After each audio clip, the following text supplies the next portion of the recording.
Monsieur, bonjour. Bonjour, monsieur Com.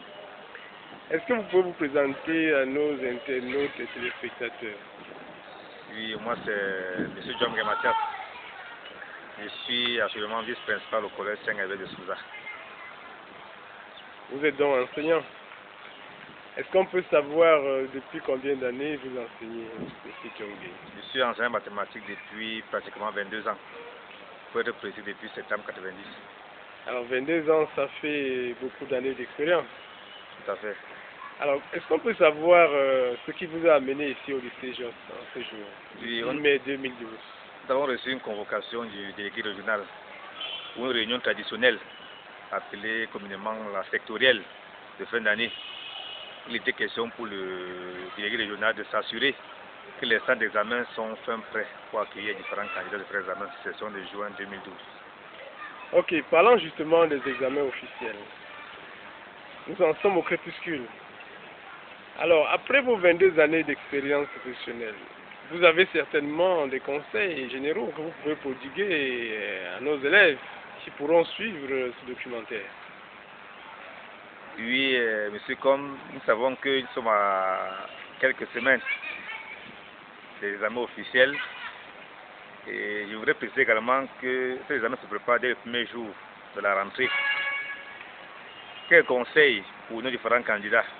D'abord, je demanderai maintenant là de bien dormir pour surtout, n'est-ce pas, éviter la fatigue pendant les examens. Oui, éviter le surménage.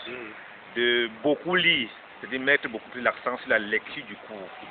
C'est-à-dire faire de moins en moins l'exercice, mais lire beaucoup le cours pour mieux assimiler, n'est-ce pas, l'exercice qu'on aura fait pendant la journée, pendant les séances de travaux en groupe. Tout à fait, ça permet d'éviter les oublis face aux situations qu'on a déjà rencontrées auparavant. Tout à fait.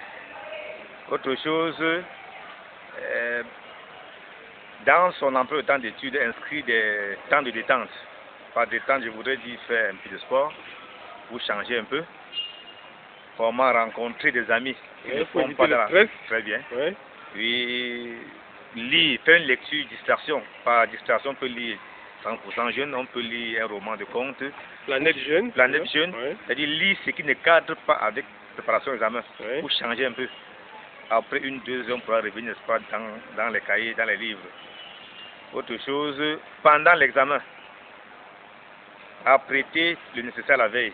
Pas nécessaire en tant qu'administrateur scolaire, bois académique, calculatrice scientifique, une montre. J'insiste bien sur la montre, parce qu'il faudrait que l'élève, chaque fois, sache gérer le temps accordé à chaque discipline. Tout à fait, par lui-même. Et par lui-même, pour éviter que le suivant lui dise sur le temps, il est moins, il reste 10 minutes, il reste 20 minutes. Oui. Encore que certains suivants peuvent être de mauvaise volonté, ça peut arriver. Oui.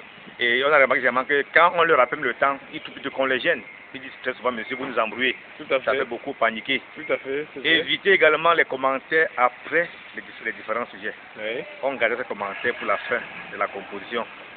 Parce que ça peut démoraliser certains candidats. Oui. Éviter également pendant les pauses de s'éloigner le plus loin du centre d'examen. On ne sait jamais ce qui peut arriver.